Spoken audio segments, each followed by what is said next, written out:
Hello again, everybody. Welcome back to the Sex and Relationships podcast. I'm Clare Prendergast. I'm here with my pal, Aileen Gonsalves. Hi, everybody. Hi, Claire. Hi, Aileen. And today we're going to talk about work. We're going to talk about my relationship with my work and whether or not that relationship is entirely healthy. We're going to be tipping our toe in the waters of workaholism and overworking. We're going to be talking about our relationships in work. So our relationships with our colleagues and maybe our line managers, and the relationships when we find ourselves either receiving unwanted attention at work or experiencing feelings for colleagues that we wish we weren't feeling, but we are. How are we going to manage all of that? Great. I mean, I'm laughing at that, Claire, because I've definitely got things to say about, have those unrequited love affairs at work. Oh, for goodness sake, Aileen, what are you like? What are you like? The relationships with people at work can be such different things within a hierarchy, whether or not people who are hanging around you and you can't get rid of them, or, people that you're seeking out. For me, I'll say what I think about work is, I love my work. And I've been really lucky that I've always known exactly what I want to do with work. I guess that's the thing, isn't it? It's a personal thing, whether your relationship with your work is vocational. The same job for one person is a vocation, for another person is a job. Yeah. And being able to kind of know that about yourself is really helpful, I think. Mine is slightly different to yours. I didn't always know. I dipped my toe in lots of different ponds until I fell upon what I now consider my vocation, which is working in the field of relationships. I mean, I am passionate about relationships. I just see them as the cornerstone of everything we do in our lives. I guess there's sort of both the kind of blessing and the curse of a vocation is it's very hard to switch it off. Correct. It's rather than I work to live. With a vocation, I live to work. And I suppose we don't want to get into a hierarchy here, do we? We don't want to judge some work is better than other work. It's what's important is your work is your work. But your relationship with your work is worth thinking about, isn't it? Well, definitely, because we spend so much time in work. So much of our living time is at work or thinking about work. So it's really important, I think, to spend a pause to just connect to how you feel about your work. Do I actually like my job? What do I like about my job? Is it the people I work with? Or is it the actual doing of it? Is it creative? Would I like a job that's more creative, or to work with my hands more, or be outside more? There's questions like that we get asked at school, but sometimes we don't ask them again. Yeah, I hear many people talk about feeling almost kind of stuck or trapped in their work. It might be because you've been in a particular context for a chunk of time, you've worked through various promotions, and you can't replicate your earning if you step sideways or go elsewhere. Yes. So there's a sense of, I'm done with this job. I don't want to do this job anymore, but I have no choice. I have to stay in this job because I have dependents and bills and mortgages, etc., and what to do when we feel stuck. I mean, because that's the most terrifying feeling, isn't it? And if it's about your work, that's actually very worrying because you don't then know what to do. As you say, it's about dependence a lot of the time as well. People depend on you perhaps, or you've got used to a certain way of living, even if you're on your own. And the fear of jumping and taking a risk to do something else can seem really enormous and sometimes impossible, as you say. And I think it's helpful to notice if that is resonating for you, if you are listening and you're thinking, no, that's me, I'm trapped. We'll talk about this in a bit, but I think, taking the time to look at that mindset, to look at how much what you're thinking about your relationship with work is doing on top of the actual situation of your work.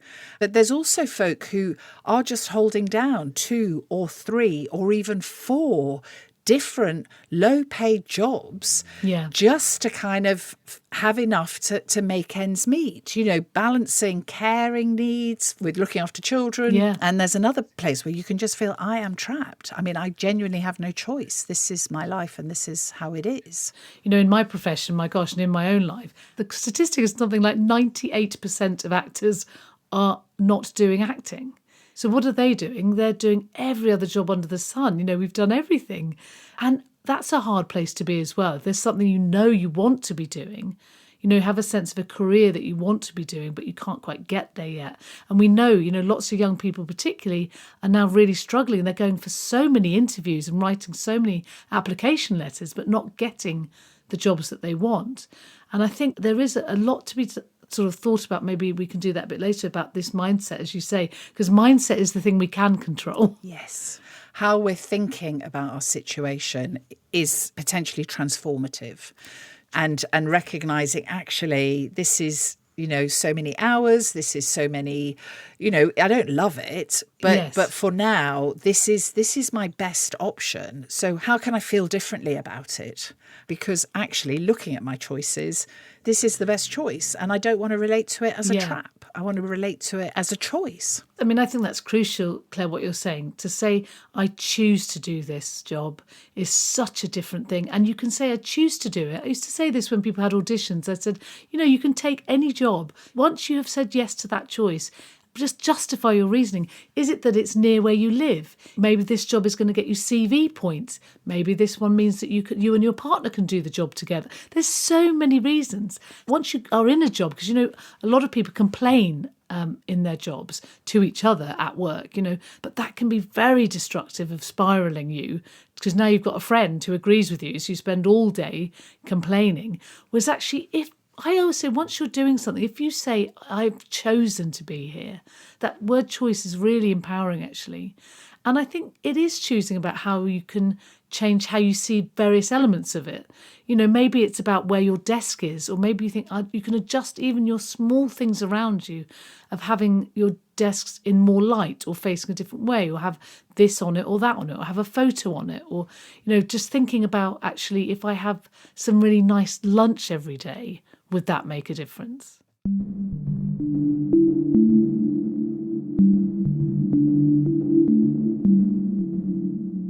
I don't know if it's a kind of weird metaphor. I was just immediately thinking of marriage, actually, and divorce and relationships, that kind of side of relationships, how we think that we're in this one thing and potentially people get stuck in this one thing. And what a huge move it is to make that change, or just even to see the other possibilities of life that are out there. That's that non-binary way of thinking that is incredibly helpful. It's not, as you said the other day, it's not and what is it? Or, it's not either or. It's either or. It's both and. Yes, not either or, but both and. Or I had a client this week say to me, and. And I quite like that. I like that. Yes, and. Yeah. But also because parents are of a generation, and grandparents certainly, that have been brought up with that mentality of job for life. And sometimes when they're advising their young people now, that has a tint of that in everything they're saying, just because that has been their experience. It is very unsettling for parents because it feels so unstable and insecure to sort of think about, well, try different things, you don't know. But I think that has become an increasingly new way of seeing this world. I mean, because also the other thing, of course, now, Claire, is so many people work from home. That changes the dynamic of everything, really. And that's only been the last few years that people are simply not seeing other people. Yeah, and that's quite interesting, because I hear folk for whom that's been a really wonderful development. It was, there's different stories, isn't there, that have come out of the 2020 pandemic. And for some people, I mean, they're terrible stories of isolation and being trapped at home. But then there are other people for whom it was really, really liberating. And I guess that's in terms of when you're thinking about your relationship with work, it's really important to kind of be thinking about yourself and then working towards creating a working life that suits who you are. Yeah, that's a lovely way of saying that, actually, Claire. That's interesting. I think that's right. It's a very personal thing. We can think that we're a teacher or we're a lawyer. We're that label. and that label comes with it a lot of things, which of course it does. But it's about making these things our own, I suppose. I think tuning into your thing that makes you tick and makes you sort of feel energized and feels like you're doing a purpose, so aligning your purpose with work. Yeah, and sometimes this is where I am and where I want to be, and we can see way in the distance what we want our working life to be, and where I am and where I want to be, there's just this enormous gulf. It looks an impossible task to get from here to there. Some jobs take a lot of commitment and a lot of discipline, maybe a lot of loans.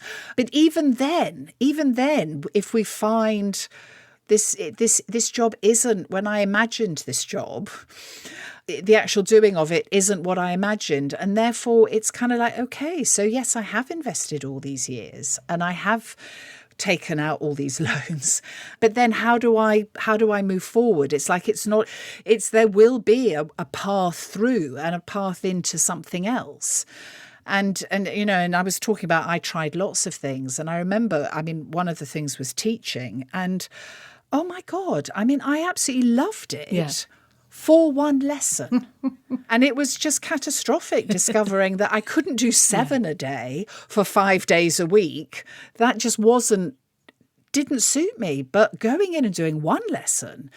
So it's that nuance of being able to kind of go, yeah, actually teaching does have my name on, but not within the system that we have in this country. It was like, no, I just couldn't do it. I wasn't the right person. But then I've got friends who do it and are fantastic at it. I'm sorry, it's just saying it's really wonderful to realise with all the different skills and jobs that there are around, you can make your own work is a big part of it as well. And I've made a huge amount of my own work because, actors are always waiting for the phone to ring is the traditional thing, which is so disempowering. It's sort of beyond description. And in the past, before we had mobiles, we would literally wait at home for the phone to ring, and we're terrified of going on holiday, terrified of literally leaving the house in case your agent's going to phone you. And it was just nuts. And through the years, I've done a huge amount of my own work, but also encouraged anybody I've taught to really think about joining together with your mates and making your own work, because that's a joyous thing to do. When you realise people who are self-employed, there's a great scariness and a fear and a risk involved in that, but also a great liberation of freedom and of creative things get unleashed where you go, actually, what have I always wanted to do? There was an amazing woman. I was the head of the MA in acting. So the MA in acting at Arts Ed for 4 years. And so we had mature students joining us in the mix. And in my very first year, there was a lady, and she just says, I was quite a leading sort of eye specialist in this country. And I was going to work one day, and I suddenly thought, is this what I want to do with my time? And she said, I turned around, went home, and started applying for drama schools, and she was 61. So nowadays we'd call that early retirement, wouldn't we? It was extraordinary. It's like she took early retirement and went and took herself back to school.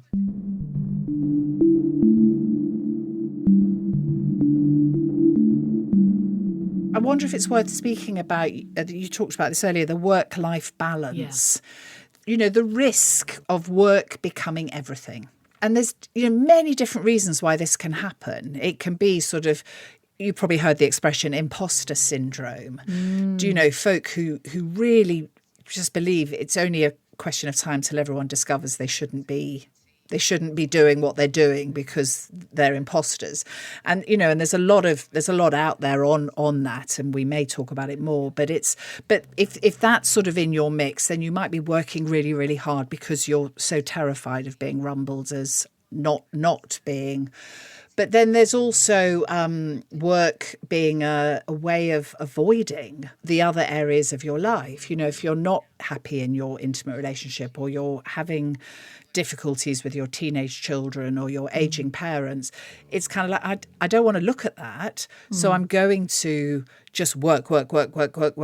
And it's setting you up for challenges, really. It doesn't work to only work.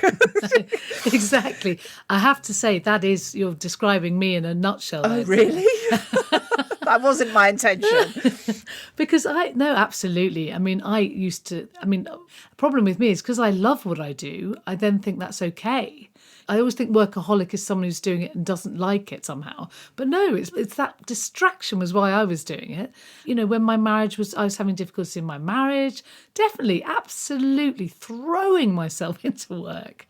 It's so easy to just put all of your attention in one place. That's a place where you are actually, it's where I feel at my most organised, my most successful, my most in control. I just don't feel a mess at all at work. I know what I'm doing. I have people around me and we all get on and it just sort of functions. It can take up every second of your day. Or even more than. Gosh. I think that's when it's it's problematic is it's eating into my sleeping time, it's eating into my eating time. It's not just my relationships that are compromised.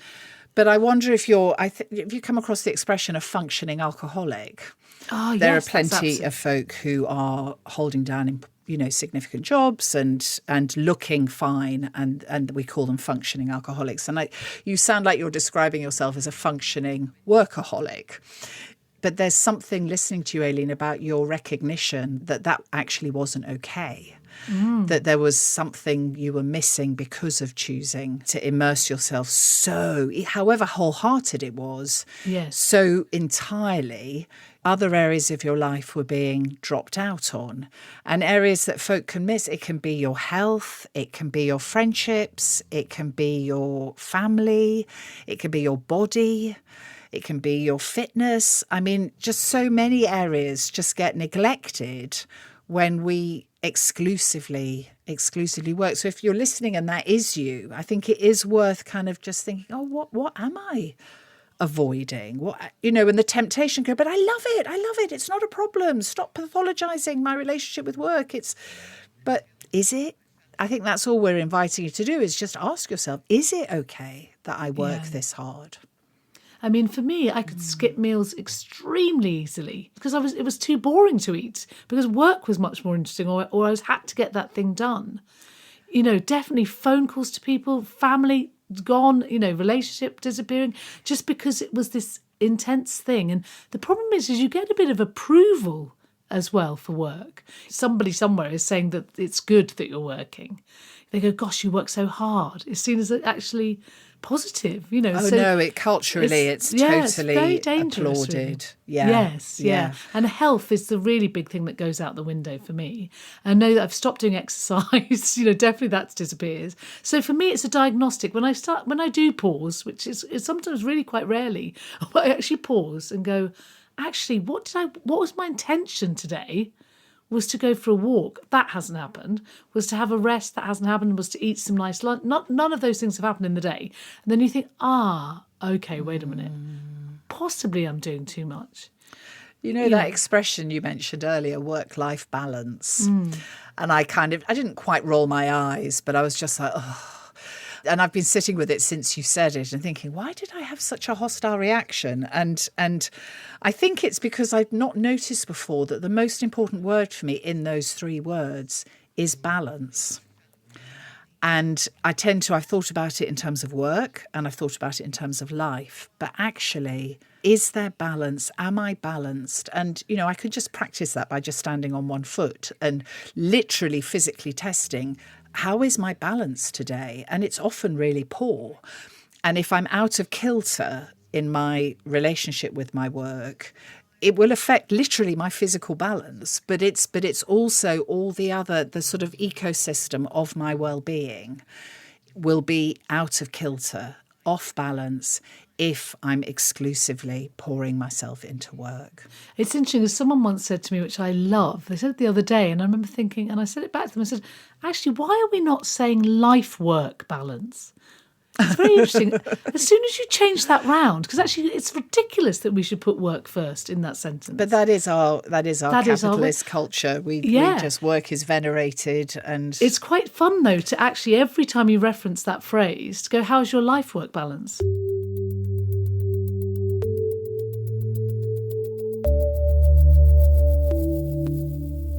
We've said it's useful to think about what is my relationship with my work, but what about the relationships that we rub up against in work? I mean, those dynamics are really where so much can go right and so much can go wrong. Isn't it? Isn't it? Because we've talked, haven't we? Talked about families, and we're going to talk more about families and how those is a group of people that we didn't kind of choose. We just were born into. Well, the workplace is that with bells on, isn't it? You say yes to a job, you go into a context, and suddenly you're required to work with all these people that you absolutely have not chosen. You can find people that you fall in love with at work. You can have the best experiences, friends for life, and you can have the worst experiences, the way you dread going in the same job. The relationships at work is, again, how you manage them is in your control, and really important to be mindful and be aware what's happening there.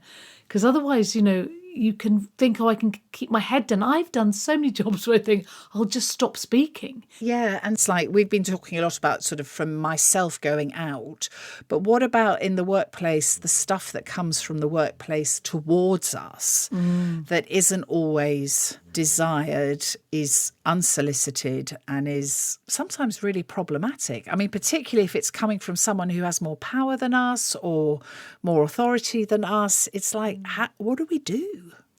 Yeah, I mean, I'm sort of, I think I'm a sort of, self-announced people pleaser.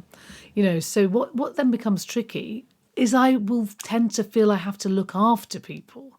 So I tend to get a lot of people attaching themselves to me who, I don't necessarily want to spend time with or be friends with, but I feel that I should look after them. When I start saying should, then I know I'm in trouble, that I should pay some attention to. I should actually have lunch with that person. I feel like, and what's the balance between being kind, but also looking after your own self-needs? I find that very tricky in workplaces because I sense it so strongly that I think I must take care of them in some way. So I think picking up your word from earlier, that you used the word choice, and that as a self-confessed people pleaser, what I'm hearing is you do that in a kind of automatic way. Totally. That person looks lonely, and you go in as a rescuer and you scoop them up, and then you find yourself in a relationship that you really don't want to be in. And you can see it comes from the people pleasing. I think the fix, for want of a better word, or the strategy for that is your pause technique. Feeling the compulsion to kind of go in and say, do you want to have lunch together? And just taking a breath and going, hang on a minute, Aileen, do you want to have lunch with lonely Leslie? Or actually, do you want to go and have lunch by yourself? Or do you want to go and have lunch with a friend? What do you want, Aileen? And then it can be, actually, today I want to be kind. I want to reach out and I want to invite lonely Leslie for lunch. It's that bringing your conscious attention and making a choice. But I'm thinking about the ones who come after Aileen, the ones who go, oh, I quite fancy Aileen. Oh, I think I might just, I mean, nowadays we call it assaults. But I mean, back in the day, people didn't think much about pinching bottoms or just saying, lewd comments. I mean, fortunately, that is mostly out of the workplace. I mean, I'm not saying it never happens. Obviously, there still is. But that unwanted attention, someone letting you know that they think you're a bit of all right and it is not okay with you. And I'm giving extreme examples. It can be done much more subtly. It can be done with a slightly too long eye contact, just keep coming up towards your desk, maybe standing a bit close to your chair, maybe just hovering. It's like, you're giving me the ick, but you're more important than me, or in this context, you're more powerful than me. How do I just go, just need to go and sort out that? Or yeah, very tricky, all that. It is, how do you manage people's egos and those people in the hierarchy, that there's a sense of, I better not annoy this person or call them out, or actually, what have they actually done? Nothing. But as you say, it's just, I do feel uncomfortable. I mean, I don't know, Claire, I kind of I'm not the best person to talk to about that. I really, really struggle. I would love your advice on that. It's a very tricky thing of, how do you take someone aside? Do you always just be with somebody else? The only thing I have learnt to do is not do nothing. Not do nothing. That's the only thing I've learned to not do. I love that. So, step one of not doing nothing is noticing I've got the ick. Noticing I feel uncomfortable, noticing this isn't okay for me. You've identified as a pleaser. I have pleasing propensities as well. It's really easy to shut it down, to not actually notice I'm struggling with this. It's so, just push it, just ignore it. It's like, no, don't ignore it. Listen, take yourself seriously. And then you might want to, talk to somebody. It might be, I drop you a text, Aileen, have you got time for a chat? And okay, can I run this thing by you that happened at work today? I'm not sure. I'm feeling a bit odd, but, and in the chatting with you or another friend, be able to kind of see whether this unwanted attention is problematic. There's nothing more useful than airing a concern. It's like when I don't take it seriously, the concern just gets repressed, and then I start, maybe I start getting headaches or I start not wanting to go to work. But if I just take it seriously, air it, and then there'll be, once the trusted friend, because you don't want to get someone who's just going to get into collusion with you and you're just going to sit and go, oh, what a bastard. You matter better than that. And then I think what to do then, it depends on your context. If you're in a big organisation, with an HR department and whatever, you might want to take it through official channels. If you're in a small organisation like a small kind of set-up theatre company where maybe there's just half a dozen of you or 10 of you, it's, what is our culture within the small group? Is this something we could talk about as a community? Or is this something that I need to just speak to one other person within the company? So there isn't a one size fits all. But sometimes I've found when I've talked it through, I haven't always needed to take any action. For myself, I've taken it seriously. And actually the action I'm taking is this person walks in the room, I leave the room. But, sometimes there'll be somebody that you actually have to sit next to in 5 meetings a day, and then you maybe you do need to go and speak to HR.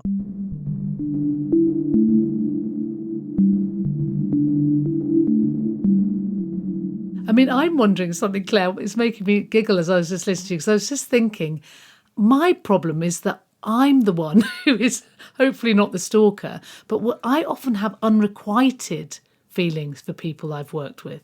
Unrequited love. You've gone into this job and then suddenly I fancy the person over there and they don't fancy me. And that can be a really nightmarish situation, actually. I don't know if you've ever experienced that.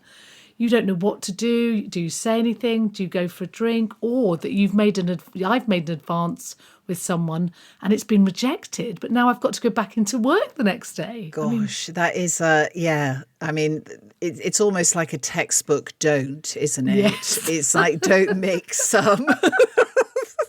don't mix work and pleasure. You try doing Romeo and Juliet when they decide to fall for each other and then break up halfway through rehearsals. But it's like we have this parallel universe of online meeting. And then we have this, if you are a person who works in a workplace and you go in, I mean, that is the place where you meet people.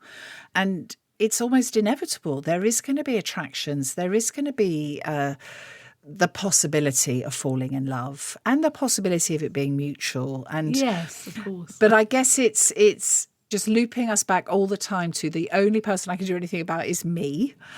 How am I going to keep myself safe and well? And yes, am I going to speak up? Like you've said, there's times when you have let the person know and it's not been mutual and like, this is really awkward.